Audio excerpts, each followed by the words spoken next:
What it is, y'all. It is your old boy Pilk, and of course, we need to talk about Wisteria 1 and Sword Chapter 28. This ends out this current volume, and when I tell you, this is. It could be the end of Season 2, but it feels like a much shorter arc, so if this is the midpoint, I cannot wait to see what Season 2 has in store. But in full disclosure, I've not read any further than this. I wanted to stop here just because of the way this ends. So let's jump in, okay? So when we left off last time, the Devander basically had cleaved the sword in two, and everything was going off. Now Will's got this like new form, so to speak. You can even see like how his hair is drawn is completely different. It's almost like a it's drawn a lot lighter. It doesn't have like the fine detail from before. So it's probably glowing or something like that. Like it's very clearly like very, very. You can see his old hair behind me versus his new hair. It's a whole different animal. So he and the Devander, or I mean, it's something even worse than the Devander.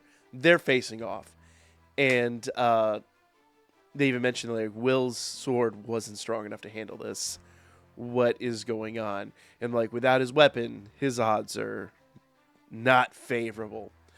So he kind of like does this like acrobatic flip out of it. Almost, I want you to notice he almost looks like Finn here, and I wonder if they're alluding to something there. I think that's foreshadowing. But you can kind of see how his hair is here. It's like longer. It's you know whose hair it kind of resembles. Yeah. Yup. And I love that that Elfie's stepping out here. And they're like, "You're not allowed to leave." And she's like, "Oh, I'm not leaving. I'll be right back." Whoops! Accidentally conjured a sword and dropped it. I'm so sorry. My hand slipped. You know, a little slip of the magic. You know what I mean? Like, now I want you to take something away from this too, because they just reconjured the spell that protects the sky, and they mention how everyone is pretty well spent, right? They don't want anybody going into combat because, you know, like their magical abilities are at a reduced state and all that. And she's able to conjure this giant sword. Well, seemingly giant sword. It's more perspective, as you'll see in a minute. But she's able to conjure this like it's nothing. So old girl is not spent. She is still good to go. And she drops this. Now, at first, it's like it looks like it's going to fall onto Will, but no. No, she knows exactly what she's doing. And again, look how massive this thing looks at first. It's not. It's all perspective. It's all to like make it look important and pop on the screen. I mean, if it was the actual size, you wouldn't even be able to see it there. But nevertheless, he snags this, does his like Masters of the Universe kind of pose here. I say T poses on the enemy, so to speak. And then it starts all over again. Will is now armed, and as we saw with their first incident in the dungeon, or say their incident with the Grand Duke in the dungeon, he is now armed with a magical weapon. So, he mentions here, fully charged Albus Weiss. He is good to go, and it actually is a pretty sizable sword now that you look at it here. Like that one doesn't really do it any. Oh, you know, I just realized I'm a dummy. That's his old sword, and essentially it's just magically imbued with the new sword. So yeah. Crazy. So essentially she more or less morphs that sword into this sword. And it is bonkers. And Sione even mentioned this like when we fought the Grand Duke. But magic doesn't work on this thing. Like, what are they going to do? And he's like, I can feel the power. I have the power. I'm not going to stop making that joke. And he's like, now there's nothing that can stop me. And immediately, just straight up, like, freezes his arm. In fact, as you see here in a second, straight up cleaves it off. Like, this was the easiest thing in the world at this point. Like, he is so insanely overpowered. This monster that was notorious. No, the prior evolution of this monster, like its pre-evolved form was enough to kill Magiavander, Ultimate Magiavander. This thing then went and fully, like, mega evolved into whatever the hell this is, and Will just cleaved its arm off like it was nothing. And everyone's like, it shouldn't have been possible against a Mage Slayer, like, because that's the arm that was holding the Mage Slayer sword in. And oh boy, he's like, it doesn't make any sense. It cut through the sleeve, what they call the Mage Slayers. Like, it literally cut straight through the sword that they've been using.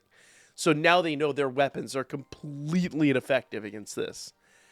And he's like, who is this kid? Like, what even is going on here? And even old girl up here, the Elf Queen, the other Magia, they're watching this whole thing happen. And they're like, what is going on? And even this guy here is just like, you finally attained it then, Finn. Not Will, Finn. So I want you to take this into kind of like, for perspective here, it seems like Finn is kind of the one pulling the strings here, so to speak. So Finn's got his own plans, which is really awesome. The wand and the sword pledged by the Mage Queen. Remember, we talked earlier about Mercedes and the person that first put the barrier up and all that. This is what they have been alluding to this entire time. And they're going off. And this is all going to make a lot of sense here in just a minute. And Will is just absolutely destroying the monster. Like, he is just wiping it out. It is the easiest thing for him. And you see kind of like, this almost looks like, if you go back to episode 2 of the anime, where you have Edward using the dark magic, and Will's kind of like getting beaten up by it, but hopping into, no. He swings the sword and just freezes and dissolves all of that. Like, it's nothing. That all that stuff's coming at him from a force so powerful, he can't even fathom it 2 minutes ago. And now he's just like, get out of my way. Like, this is insane. This is a crazy level of power. And they're just like, he's too strong. It makes no sense. No sense at all. And Colette's even like, it's almost as if Elfie is right here with him. She kind of is in a way. Like, that sword essentially is now her avatar. And she seems to have put quite a bit of her power into it. So yeah, they're for all intents and purposes fighting side by side. And our two villains here, they're kind of losing it. And he's like, Headless, do your thing. It seems like Headless is really the most powerful one here. Old boy's just there to kind of like keep him in check. And all these gates open and more of these monsters come out. Now I want you to bear in mind, they mentioned that when they put the first one through, it cost 50 of their dudes, right? So really just having this many makes no damn sense, but don't question it. It's a thing. And they're just like, there are more of them. Yeah, there's a lot more of them. Once again, it doesn't make a lot of sense, but just go with it. Just go with it, right? Just go with it. It doesn't matter. You and I can handle them. Hard to tell if that's Will or... It seems like it's Elfie saying it through the sword. That here comes the sword. And he, like, jabs it into this ground and does this magical spell. Overload, full burst, and just opens gates of his own, and everything is instantly nullified. Now, bear in mind, in the prior chapter, the Devander was beating the snot of everyone and everything. This is literally a level of power that is far beyond anything that they fathomed 5 minutes prior. This is completely insane, and everybody's watching this. Even the villains here are watching this like complete. Is Headless even watching it?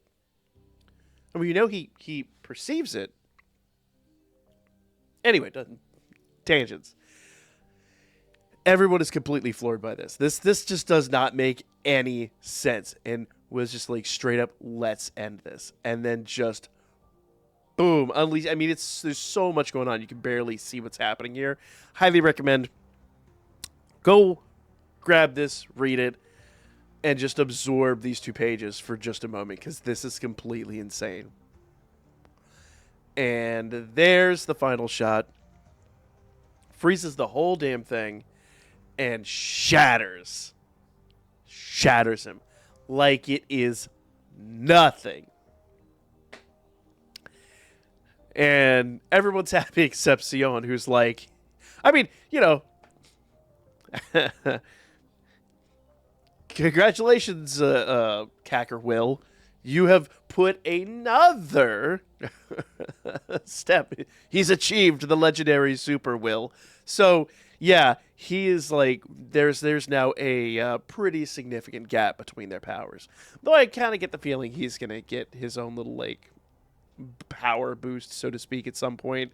I mean, they kind of seem like you can't, like, power up the rivalry and then, like, not somehow equate it. Like, it's a thing. And everyone's just kind of standing by and is just enjoying the visual. And even Werkner seems to, I mean, they mentioned last chapter that he can come back from the dead. What does that mean for Rosti, though? Because Edward even said he'll be fine. I mean, dude's got a hole in him, but he seems to be okay. So is Rosti going to come back? I don't know.